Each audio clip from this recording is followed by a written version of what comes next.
पांचवा अध्याय। पांचवें अध्याय में देवी की स्तुति और अंबिका के रूप की प्रशंसा की गई है।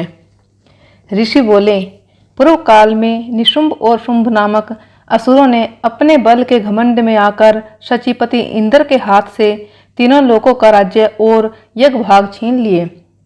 वे ही दोनों सूर्य, चंद्रमा, कुबेर, यम और वरुण के अधिकार का भी उपयोग करने लगे। वायु और अग्नि का कार्य भी वे ही करने लगे। उन दोनों ने सब देवताओं को अपमानित, राज्यभ्रष्ट, पराजित तथा अधिकारहीन करके स्वर्ग से निकाल दिया। उन दोनों महान असुरों से तिरस्कृत देवताओं ने अपराजिता देवी का स्मरण किया और सोचा, जगदम्बा ने हम लोगों को वर दिया था कि आपत्ति काल में याद करने पर मैं तुम्हारी सब आपत्तियों का तत्काल नाश कर दूंगी। यह विचार कर देवता गिरिराज हिमालय पर गए और वहां भगवती विष्णु माया की स्तुति करने लगे। देवता बोले, देवी को नमस्कार है, महादेवी शिवा को सदा नमस्कार है, प्रकृति एवं भद्रा को प्रणाम है। हम लोग नियम पूर्वक जगदम्बा को नमस्कार करते हैं। रुद्रा को नमस्कार है, नित्या, गौरी एवं धात्री को नमस्कार है। ज्योत्सनामयी, चंद्ररूपिणी एवं सुख स्वरूपा देवी को सतत प्रणाम है।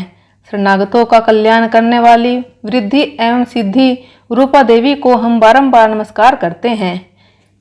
रीति राक्षसों की लक्ष्मी, राजाओं की लक्ष्मी तथा सर्वाणी यानी कि शिव पत्नी स्वरूपा आप जगदम्बा को हम बारंबार नमस्कार है। दुर्गा, दुर्गपारा, दुर्गम संकट से पार उतारने वाली, सारा सबकी आधारभूता, सर्वकारिणी, ख्याति, कृष्णा और धुमरा देवी को सर्वदा नमस्कार है।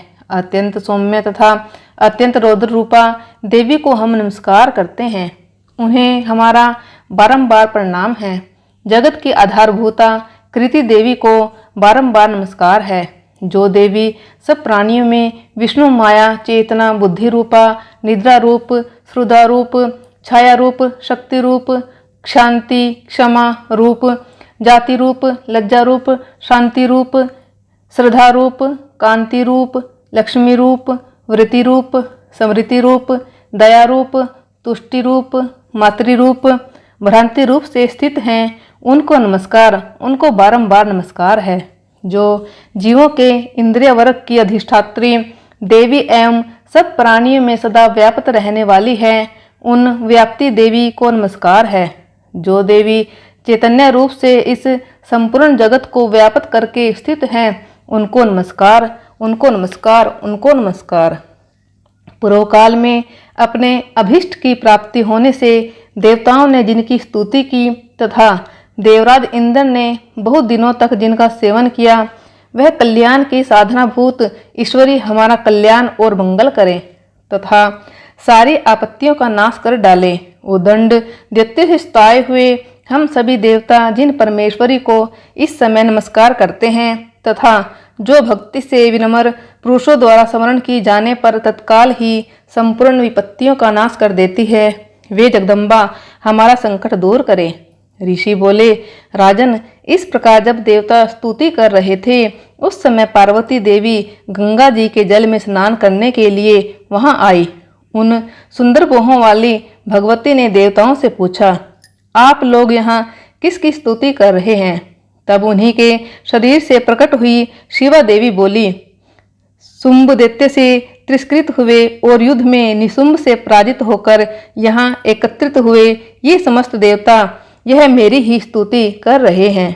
पार्वती जी के शरीर कोश से अंबिका का प्रादुर्भाव हुआ था, इसलिए ये समस्त लोकों में कौशिकी कही जाती है। कौशिकी के प्रकट होने के बाद पार्वती देवी का शरीर काले रंग का हो गया। अतः वे हिमालय पर निवास करने वाली कालिका देवी के नाम से विख्यात हुई। तदनंतर शुंभ निशुंभ के भृत्य चंड मुंड वहां आए और उन्होंने परम मनोहर रूप धारण करने वाली अंबिका देवी को देखा। फिर वे शुंभ के पास जाकर बोले, महाराज, एक अत्यंत मनोहर स्त्री है जो अपनी दिव्य कांति से हिमालय को प्रकाशित कर रही है। वैसा उत्तम रूप कहीं किसी ने भी नहीं देखा होगा। हे असुरेश्वर, पता लगाइए वह देवी कौन है और उसे प्राप्त कीजिए। स्त्रियों में तो वह रतन है, उसका प्रत्येक अंग बहुत ही सुंदर है तथा वह अपने श्री अंगों की प्रभा से संपूर्ण दिशाओं में प्रकाश फैला रही है। दैत्यराज, अभी वह हिमालय पर ही स्थित है, आप उसे देख सकते हैं। प्रभो, तीनों लोकों में मणि, हाथी और घोड़े आदि जितने भी रत्न हैं, वे सब इस समय आपके घर में शोभा पा रहे हैं। हाथियों में रत्नभूत ऐरावत, यह पारिजात का वृक्ष और यह उच्चैःश्रवा घोड़ा, यह सब आपने इंद्र से ले लिया है। हंसों से युक्त वह विमान भी आपके आंगन में शोभा पाता है। यह रत्नभूत अद्भुत विमान जो पहले ब्रह्मा जी के पास था, अब आपके यहाँ लाया गया है। यह महापद्य नामक निधि आप कुबेर से छीन लाए हैं। समुद्र ने आपको किंजकलिनी नाम की माला भेंट की है, जो केसरों से सुशोभित है और जिसके कमल कभी कुम्हलाते नहीं हैं। सुवर्ण की वर्षा करने वाला वरुण का छत्र भी आपके घर में शोभा पाता है तथा यह सर्वश्रेष्ठ रथ जो पहले प्रजापति के अधिकार में था, अब आपके अधिकार में है। दैत्येश्वर, मृत्यु की उत्क्रांतिदा नाम वाली शक्ति को भी आपने छीना है तथा वरुण का पाश और समुद्र में उत्पन्न होने वाले सब प्रकार के रत्न आपके भाई निशुम्भ के अधिकार में हैं। अग्नि ने भी स्वतः शुद्ध किए हुए 2 वस्त्र आपकी सेवा में अर्पित किए हैं। दैत्यराज, इस प्रकार सभी रत्न आपने एकत्र कर लिए हैं। फिर जो यह स्त्रियों में रत्न रूपी कल्याणमयी देवी है, इसे आप अपने अधिकार में क्यों नहीं कर लेते? ऋषि बोले, चंडमुंड का यह वचन सुनकर शुंभ ने महादित्य सुग्रीव को दूत बनाकर देवी के पास भेजा और कहा, तुम मेरी आज्ञा से उसके सामने ये बातें कहना और ऐसा उपाय करना जिससे प्रसन्न होकर वह शीघ्र ही यहाँ आ जाए। वह दूत पर्वत के अत्यंत रमणीय प्रदेश में जहाँ वह देवी सुशोभित थी वहाँ गया और मधुर वाणी में कोमल वचन बोला। दूत बोला, देवी, दैत्यराज शुंभ इस समय तीनों लोकों के परमेश्वर हैं। मैं उन्हीं का भेजा हुआ दूत हूँ और यहाँ तुम्हारे ही पास उपस्थित हुआ हूँ। उनकी आज्ञा सदा सब देवता एक स्वर में मानते हैं, कोई उसका उल्लंघन नहीं कर सकता। वे संपूर्ण देवताओं को परास्त कर चुके हैं। उन्होंने तुम्हारे लिए जो संदेश दिया है उसे सुनो। संपूर्ण त्रिलोकी मेरे अधिकार में है, देवता भी मेरी आज्ञा के अधीन चलते हैं। संपूर्ण यज्ञों के भागों का मैं ही भोगता हूँ। तीनों लोकों में जितने श्रेष्ठ रत्न हैं वे सब मेरे अधिकार में हैं। देवराज इंद्र का वाहन ऐरावत जो हाथियों में रत्न के समान है, उसे मैंने छीन लिया है। क्षीर सागर का मंथन करने से जो अशव रत्न उच्चैःश्रवा प्रकट हुआ है, उसे देवताओं ने मेरे पैरों पर पड़कर समर्पित किया है। सुंदरी, उनके अतिरिक्त और भी जितने रत्नभूत पदार्थ देवताओं, गंधर्वों और नागों के पास थे, वे सब मेरे ही पास आ गए हैं। देवी, हम लोग तुम्हें संसार की स्त्रियों में रत्न मानते हैं, अतः तुम हमारे पास आ जाओ, क्योंकि रत्नों का उपभोग करने वाले हम ही हैं। चंचल कटाक्षों वाली सुंदरी, तुम मेरी या मेरे महापराक्रमी भाई निशुम्भ की सेवा में आ जाओ, क्योंकि तुम रत्न स्वरूपा हो। इस प्रकार मेरा वर्ण करने से तुम्हें अतुलित महान ऐश्वर्य की प्राप्ति होगी। अपनी बुद्धि से यह विचार कर तुम मेरी पत्नी बन जाओ।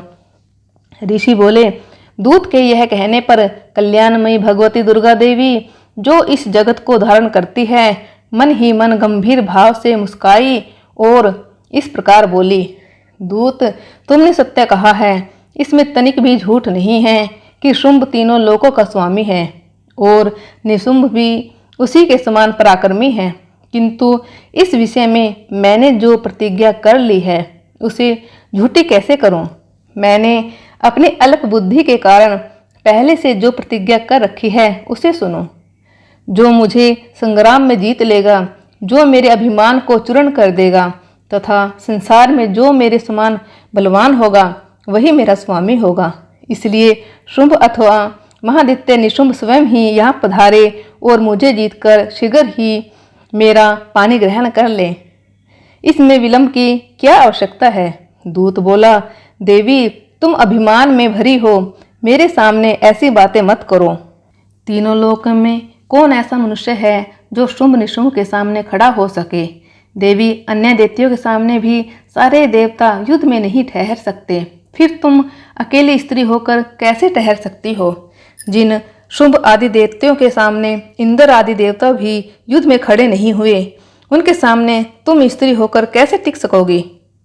इसलिए तुम मेरे ही कहने से शुंभ निशुंभ के पास बेहिचक चली चलो। ऐसा करने से तुम्हारे गौरव की रक्षा होगी, अन्यथा जब वे केश पकड़कर घसीटेंगे तब तुम्हें अपना गौरव गवाकर जाना पड़ेगा। देवी ने कहा, तुम्हारा कहना ठीक है, शुंभ बलवान है और निशुंभ भी बड़े पराक्रमी हैं, परंतु क्या करूं?